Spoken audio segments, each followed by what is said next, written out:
Hey, welcome everyone to the first episode of Boundary with Friends or Friends with Boundaries. Sorry. I am Chris Chung, and I am a licensed licensed marriage and family therapist. As you can tell, I'm tripping over my words because I am a little bit nervous. Hopefully, this nerve will go down as I begin to make more and more episodes. As you already heard from the intro, the whole purpose of this is have a conversation, just help people to have a voice, also be able to identify things that really test our boundaries or maybe need to clarify our boundaries a lot of times. I have many topics planned, and I am just going to start off with some of the most basic things. I used to think that being a good friend meant betraying myself. Turns out I was wrong in doing this. I was abandoning my own peace, and oftentimes that guilt, that people-pleasing part of me has gotten me into more trouble for myself. Of course, it's nothing major in terms of legality, but certainly it really disrupts my peace, my time management, my capability of being the best version of myself, because I want to ensure that friends and families feel comfortable before I do. And yes, there's a noble component to that. But I wonder if you also felt the same way at times where you feel like you're overextending yourself, or you're really just wanting to be the good person, be the good child, be the good friend, and be the good partner, and in the end up just burning yourself out or feeling burned afterwards because it became a cycle of being asked to do something and getting very little in return sometimes. Now, I'm not saying this happens only with people that you promise are toxic or bad for you, but this can happen with loved ones. It can happen with anyone that just and a lot of it, I don't want to put the blame on them because that's not the purpose of our conversation. It really is to help us being better able to say what we are able to offer, what we are capable of doing. And a lot of times in the olden days, maybe not so olden days, boundaries is still being talked about as saying no. But perhaps a better way of thinking about boundaries is taking one yes at a time, right? Just because I say yes to this time does not guarantee or does not mean that I will always say yes to the next thing, and that I'm able to be more clear with what I'm willing to offer, what I'm capable of being there for you, and versus when I'm not. And there are certainly times when it was really, really difficult to say no, but it was at the end of the day really helpful for not just myself, but for the person I said no to. And so the purpose of this podcast is really to invite those stories, invite you to think about ways how you can just define your boundaries. Have you ever felt emotionally responsible for someone else's disappointment? I think that's one of the bigger things when I talk with people who are very much a people pleaser, having those tendencies. And so today I'm digging into why setting boundaries can feel so hard, especially for us and for people who raised us and raised us to put everyone else first before us. Now, I did skip over a disclaimer. I definitely, as I get better at this, I really should follow a better structure. This is not meant as a replacement for psychotherapy, for counseling, for mental health. We are having some components of storytelling and finding connections and stories and finding ways to grow ourselves up, right? And so if you do need mental health help, if you do definitely need psychotherapy to help you on more serious and more deeper issues, please go ahead and find a therapist in your area, someone who can guide you through this process. I know I benefited a lot from it myself, despite being a therapist myself. Having my own personal therapy really does make a significant change in being more clear-minded, being more capable, and overall being able to talk about this boundary stuff in more with more clarity. My hope here definitely is to not just be a one-way dialogue. I'm not here to drop knowledge, to tell you what to do and how to do it. my whole purpose is perhaps to help us all think a little bit more clearly, to take a step back and have a great way to conceptualize how we see ourselves, how we see our lives, how we see our behaviors. Does it match up with our values?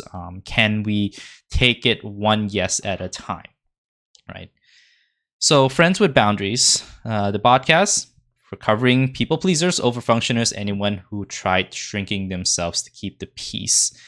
So, just be sure that if you want to bring a story, if you know someone that may benefit, please guide them through this channel. I'm more than willing to talk about different scenarios, discovering or considering different options of ways of reacting, behaving.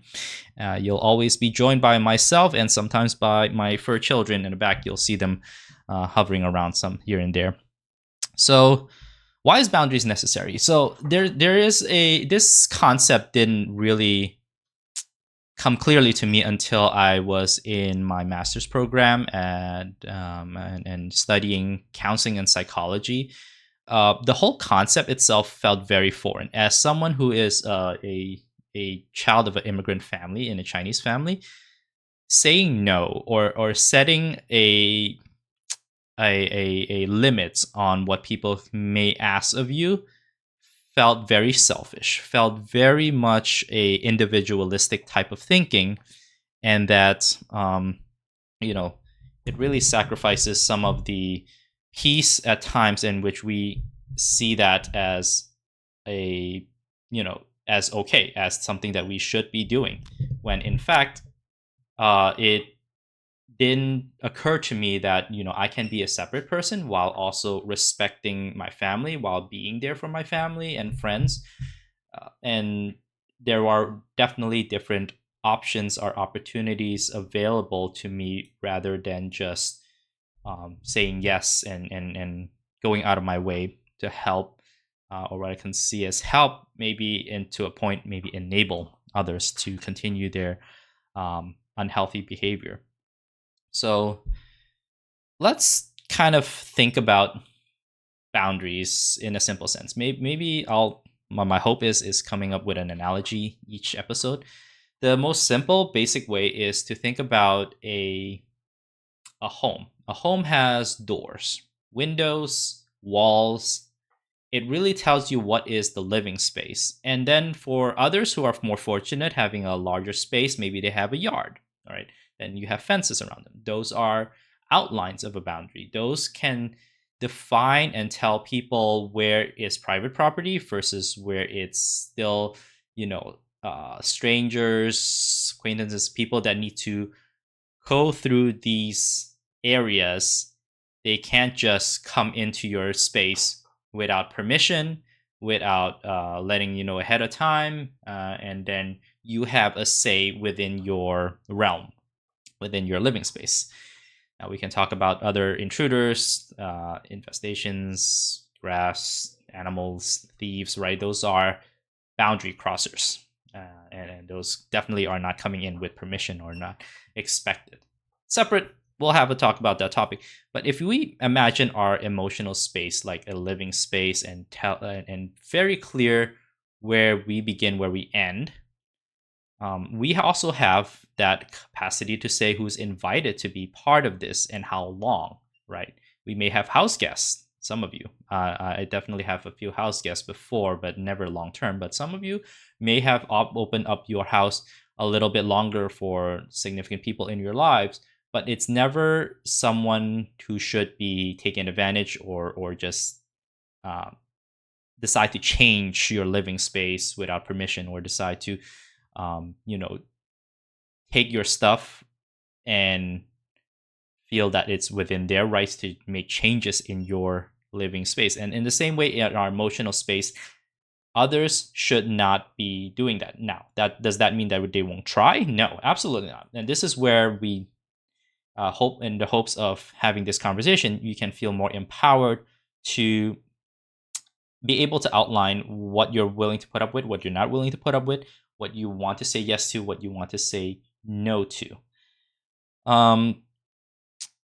As a recovering people pleaser, as kind of the show note you'll say, I thought it was my job to make everyone else feel comfortable, or at least not feel disappointed in me, not be a burden. And that sometimes can be a sole identity of my emotional home, right? Or my emotional living space. Not a burden, not a obstacle or a discomfort in someone's lives, but I don't define who I want to be or what I want to be, what my identity is supposed to be. And until I was challenged and pushed to grow up a little bit, to develop more in the emotional intelligence realm, because I can tell you everything in the mental realm, I can tell you everything in the cognitive realm. Very good at that, but in the emotional and somatic realm, I'm very, very much developing.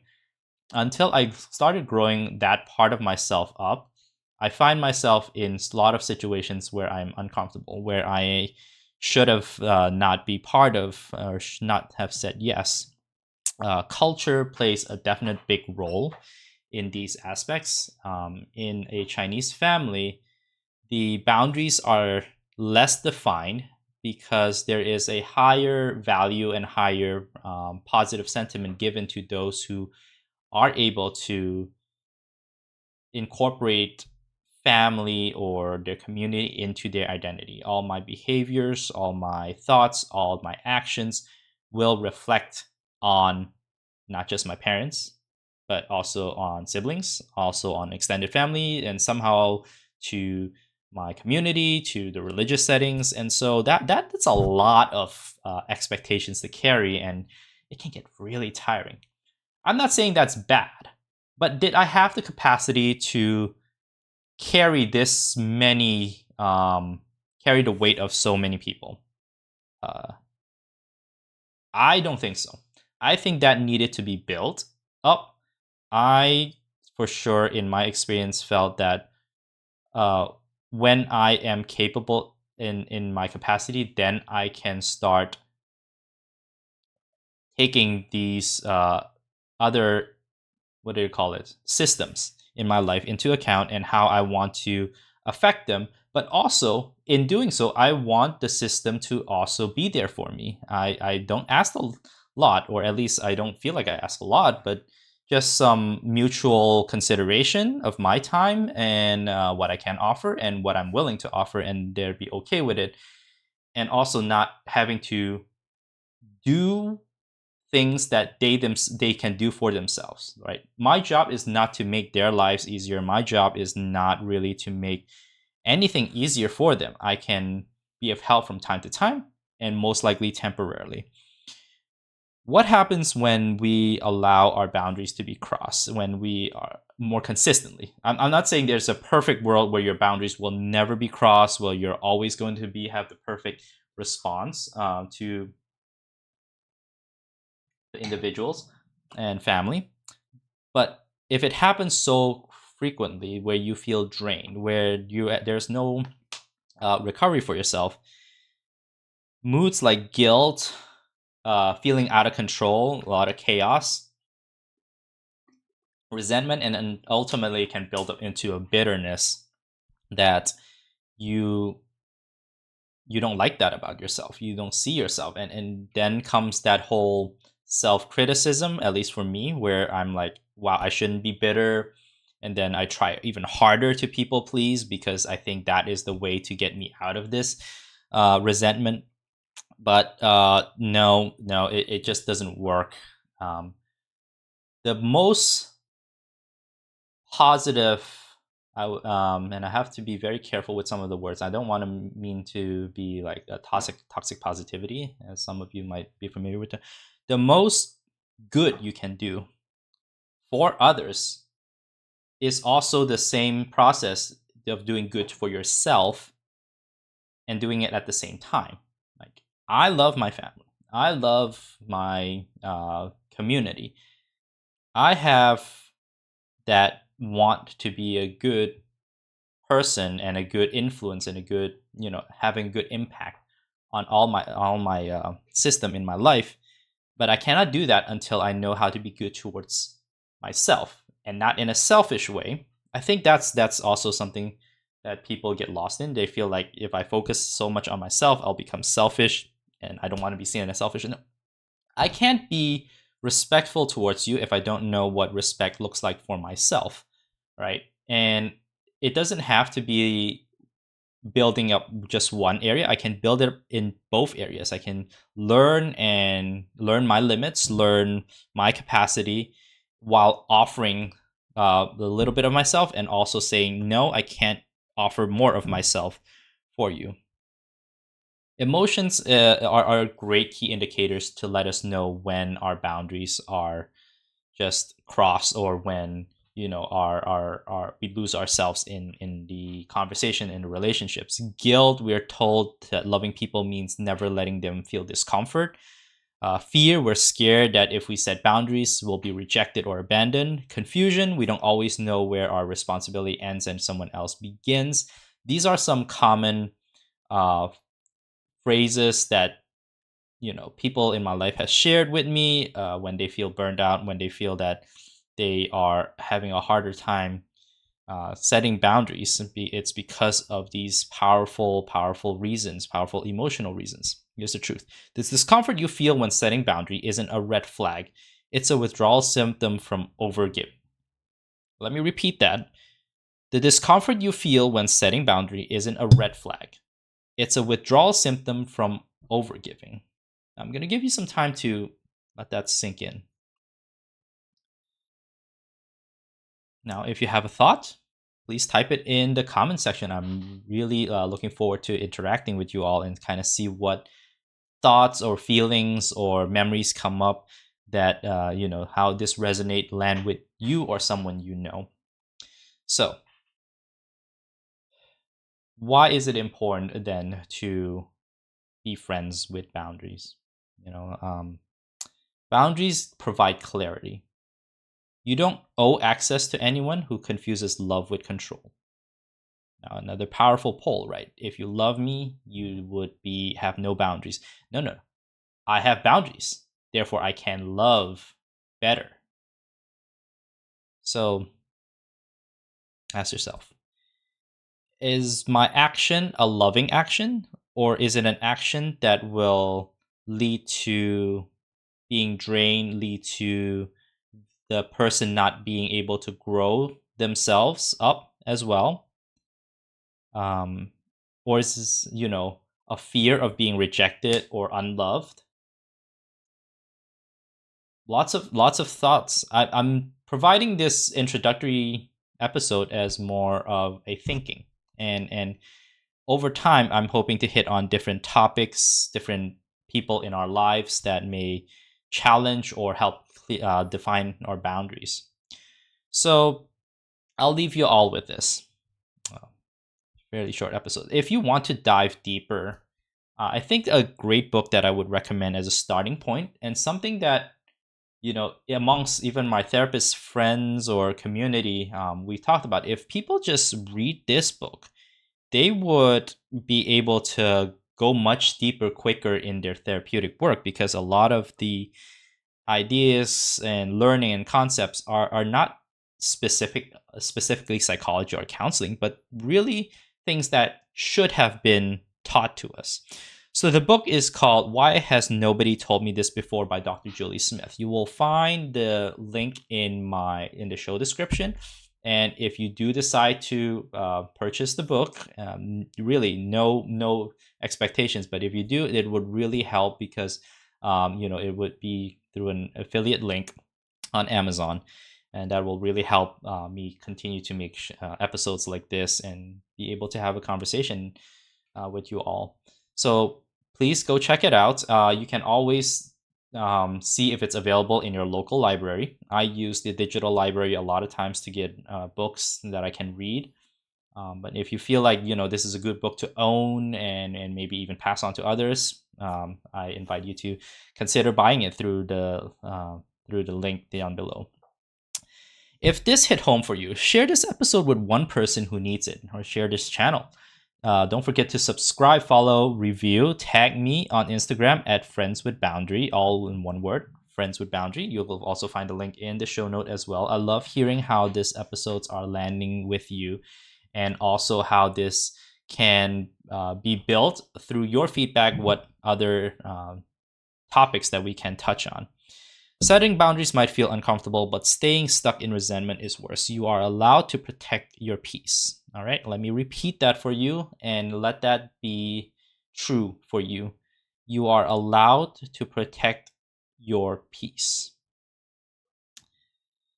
Friends, if you want additional ways to develop self-awareness, I have a worksheet as well in this show.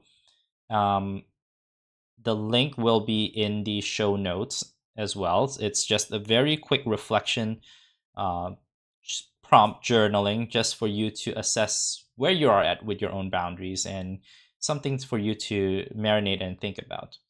So until next time, continue to be friends with boundaries.